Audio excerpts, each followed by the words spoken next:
আলহামদুলিল্লাহ।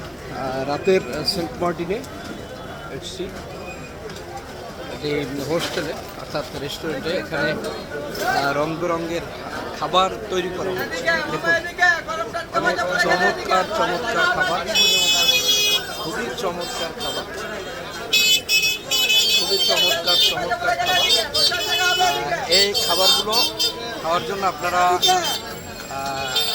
Saint Martin বাজারে চলে আসবেন। খাবারগুলো আসলেই খুবই সুস্বাদু এবং টেস্টি।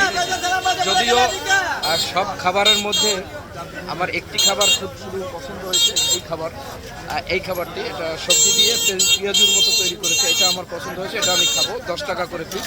আর অন্যান্য যে খাবারগুলো রয়েছে এগুলো আমার কাছে, এই যে মিষ্টি, জিলাপি, সব খাবারগুলোই আমার কাছে অনেক টেস্টি মনে হয়েছে। আলহামদুলিল্লাহ।